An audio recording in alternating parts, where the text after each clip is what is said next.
बिस्मिल्लाहिर्रहमानिर्रहीम। अस्सलाम वालेकुम नाज़रीन इकराम, मैं हूं मखदूम शहाबुद्दीन और आप देख रहे हैं मेरा फेसबुक और यूट्यूब चैनल।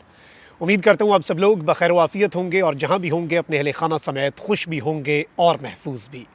नाज़रीन इकराम, तमाम तर पाकिस्तान की सियासी क़ुव्वतें जो कि अवाम की ठुकराई हुई, अवाम की जानिब से रिजेक्ट की गई, एक जगह पर इकट्ठी हुई और उन्होंने हुकूमत बनाने का बाज़ाब्ता ऐलान कर दिया। इस्लामाबाद में अहम तरीन बैठक और उस बैठक के बाद होने वाली प्रेस कॉन्फ्रेंस, जिसमें मरीम नवाज़ भी कन्फर्म हो चुकी हैं बतौर वज़ीर आला पंजाब और वज़ीर आज़म का ओहदा जो है और तमाम तर बंदर बांट का फार्मूला भी तय कर लिया गया है। लेकिन मामला इतना सादा नहीं है। इस वक्त आज जो कुछ भी हुआ, चाहे वो बिलावल भुट्टो की प्रेस कॉन्फ्रेंस हो मरकज़ी मजलिस आमला के इजलास के बाद, या फिर अभी जो चौधरी शुजात के घर पे होने वाली मीटिंग जिसमें तमाम तर political stakeholders, all those who were rejected by the people of Pakistan, वो इकट्ठे हुए। लेकिन उससे पहले कल रात को पीपल्स पार्टी ने इमरान खान साहब से रब्ता किया, हंगामी और एक खुफिया रब्ता।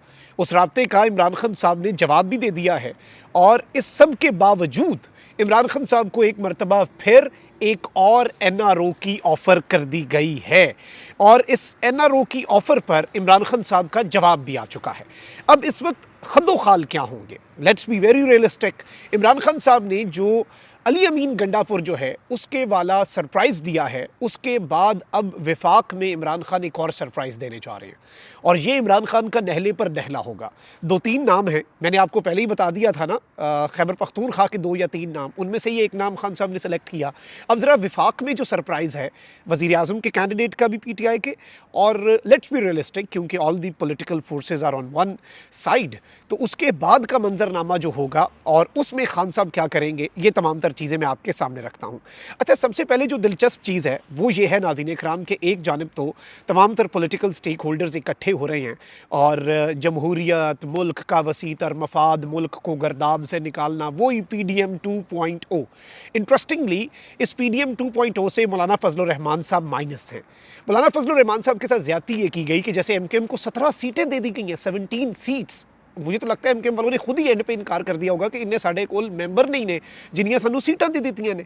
तो एमकेएम को 17 सीट्स दे दी गई, 17 which is a very big number, और पीटीआई के मैंडेट पे डाका डाल के पीटीआई की चोरी करके सीटें एमकेएम को दे दी गई, नून लीग को इस तरह से सीटें दी गई हैं। मौलाना साहब के साथ ऐसा नहीं हुआ। आईपीपी को भी उनकी वर्थ से ज़्यादा सीट्स दे दी गई क्योंकि उनकी वर्थ तो सिफर थी। जिस तरह से अलीम खान और ओन चौधरी को जिताया गया, ओन चौधरी को पूरे पाकिस्तान से इतना वोट ना पड़े जितना ओन चौधरी का एक हल्के से वोट डाल दिया गया।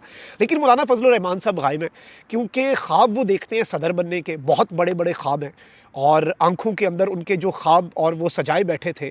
तो मौलाना साहब गालिबन अच्छे खासे नाराज़ थे और पीडीएम 2.0 का उन्होंने हिस्सा बनने से इनकार किया। पीपल्स पार्टी भी इन्हें आगे कर रही है, लेकिन पीपल्स पार्टी साथ अपनी गुजारिशात भी रख रही है। आप ये देखें कि पीपल्स पार्टी के रहनुमा खुर्शीद शाह जो हैं, उन्होंने वजारत उज़्मा के लिए नवाज़ शरीफ के नाम की मुखालफत की। ये मैं आपको इस मीटिंग से पहले का अहवाल बता रहा हूँ ताकि आपको इसकी बेस पता हो। और इन्होंने ये कहा है कि जी नून लीग और पीपल्स पार्टी इक़्तिदार हासिल करने के लिए आज़ाद उम्मीदवारों को अपने साथ मिलाने के लिए एड़ी चोटी का जोर लगा रहे हैं। पीपल्स पार्टी किसी और जमात के मुंतखब मेंबर साथ शामिल नहीं करेगी, लिहाजा पीटीआई के हिमायत याफ्ता मेंबरान असम्बली को नहीं तोड़ना चाहिए। यानी कह रहे हैं हम इखलाकी जुर्रत का मुजाहरा करेंगे, हम आम जो आज़ाद उम्मीदवार हैं उन्हें हम मिलाएंगे, हम ये काम नहीं करेंगे जो नून लीग ऑलरेडी कर चुकी है। यानी इन्होंने ये भी कह दिया कि नून लीग ने घटिया और इखलाक से गिरा हुआ और गैर जमहूरी काम किया। उन्होंने कहा कि नवाज़ शरीफ को इखलाकन वज़ीर आज़म के ओहदे का उम्मीदवार नहीं बनना चाहिए। वज़ीर आज़म के ओहदे के लिए शहबाज शरीफ या अयाज सादिक मुतबादिल उम्मीदवार हो सकते हैं। नवाज़ शरीफ के इंतखाब पर कई सवालिया निशान हैं और ये तासुर है कि उन्हें जितवाया गया। भाई नवाज़ शरीफ को जितवाया गया या पीएमएलएन को, बात तो एक ही है, नाफिज तो हमारे पे किया जा रहा है, मुसल्लत तो आले शरीफ ही हो रही है। लेकिन चले, अब ये बेसिकली थोड़ी सी फेस सेविंग चाह रहे हैं कि इनका जो भुरकस पीडीएम 1.0 में निकला वो पीडीएम 2.0 में ना निकले। लेकिन ओहदे भी सारे लेने हैं, मज़े भी लेने हैं, सारे वो ओहदे लेने हैं जिनमें जवाब देना हो। मतलब चारों सूबों की गवर्नरशिप इन्हें चाहिए, चले वो एमकेएम वाली सिंध वाली में कुछ ये एडजस्टमेंट करेंगे।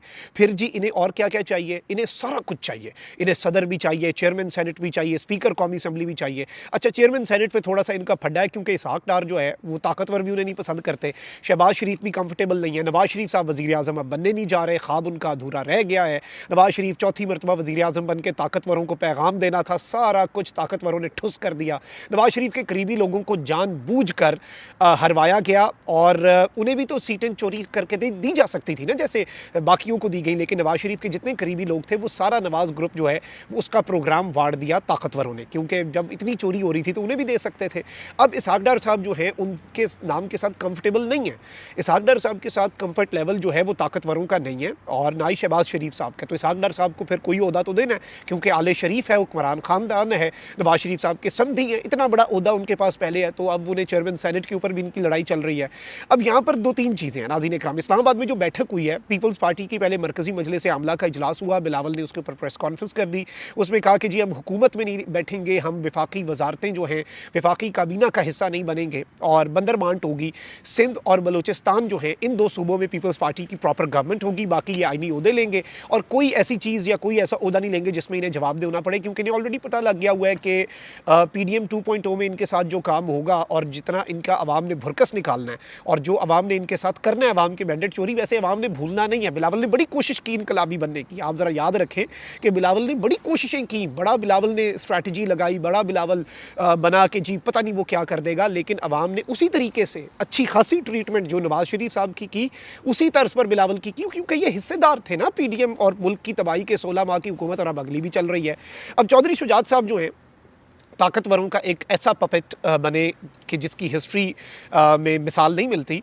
चौधरी शुजात साहब के घर पर सियासी रहनुमाओं की आम बैठक हुई। आसिफ जरदारी, शहबाज शरीफ, MKM का वफद, इस्तेहकाम पाकिस्तान पार्टी और ताकतवरों का नुमाइंदा सादिक संजरानी, जिसके पास सीट्स तो कोई नहीं है लेकिन चेयरमैन सेनेट हैं, और वो किसे रिप्रेजेंट कर रहे थे ये आपको भी पता है, ये मुझे भी पता है। और अवाम के मुस्तरद करदा लोग जो हैं वो किस दिलेरी से यहाँ पे इनकी वीडियोज़ आ रही हैं, अलीम खान ओन चौधरी भी जा रहे हैं जी, MKM वाले भी जा रहे हैं, ये सारे के सारे वो लोग हैं जो अवाम की जानिब से मुस्तरद शुदा लोग हैं। और फिर आप ये भी देख लें कि इस मीटिंग के अंदर नून लीग की तरफ से शहबाज शरीफ, अयाज सादिक, इसहाक डार, साद रफ़ीक और मलिक अहमद खान जो हैं ये गए। बेसिकली इसमें आप ये कह सकते हैं कि नवाज शरीफ ने अपने ग्रुप के लोगों को भी साथ भेजा ताकि शहबाज कोई अपनी ना बीच में काम कर दे। अब एक इन्होंने प्रेस कॉन्फ्रेंस कर दी है जी, मुस्लिम लीग नून, पीपल्स पार्टी, मुत्तहिदा कौमी मूवमेंट, मुस्लिम लीग काफ, इस्तेहकाम पाकिस्तान पार्टी और बलूचिस्तान अवामी पार्टी ने बाकायदा प्रेस कॉन्फ्रेंस करके इत्तेहादी हुकूमत बनाने का ऐलान कर दिया। मुस्लिम लीग काफ के सरबराह चौधरी शुजात हुसैन की रिहाइशगाह पर मुल्की सियासी जमातों का इजलास हुआ। इजलास के बाद मीडिया से गुफ्तगू में साबिक सदर आसिफ अली जरदारी ने कहा कि मिल बैठ कर हुकूमत बनाने का फैसला किया है, चाहते हैं मसालिहत के अमल में PTI भी शामिल हो, हमारी नजरियाती मुखालफतें नहीं हैं। अब इस मुद्दे पर मैं आता हूँ। ये PTI को इन्होंने कल रात को भी एक मिस कॉल दी थी और उधर से रिजेक्ट होने के बाद आज ये इनके साथ मिले हैं। People's Party was taking time. उन्होंने कहा कि मुल्क के वसी तर मफाद में मुआशी एजेंडे पर सबको एक होना होगा, इलेक्शन में मुखालफतें होती हैं लेकिन मिलकर आगे चलना होगा।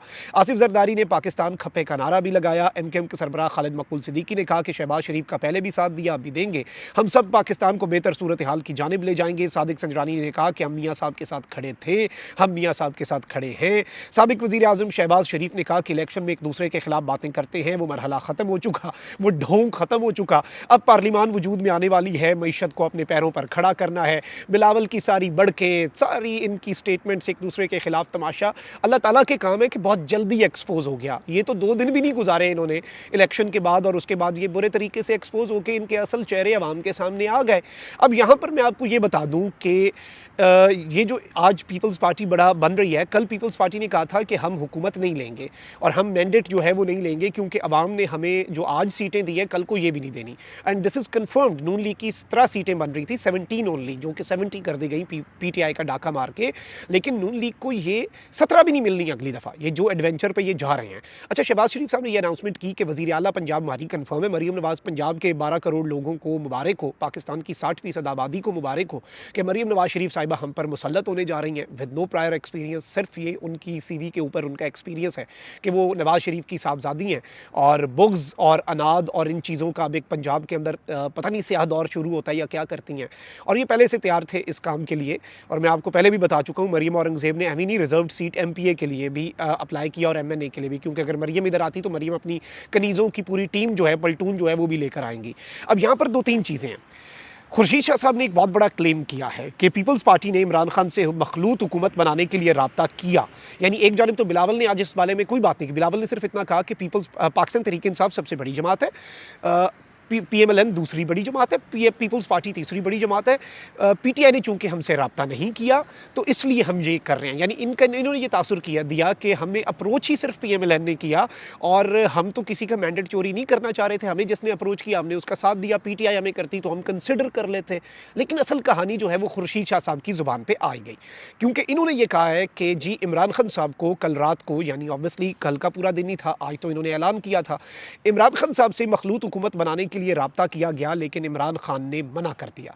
अब यहाँ पर एक और चीज़ है, नदीम अफजल चंद साहब जो हैं वो भी बिलावल से बड़ी इंपॉर्टेंट कल उन्होंने मीटिंग की, फिर वो इनकी मरकज़ी मजलिस आमला में भी हैं। उन्होंने कहा कि मैंडेट कबूल करने को तैयार हैं, हमसे बात करके हमसे वोट तो मांगे। बैरिस्टर गौर ने कहा कि हम किसी से बात नहीं करेंगे।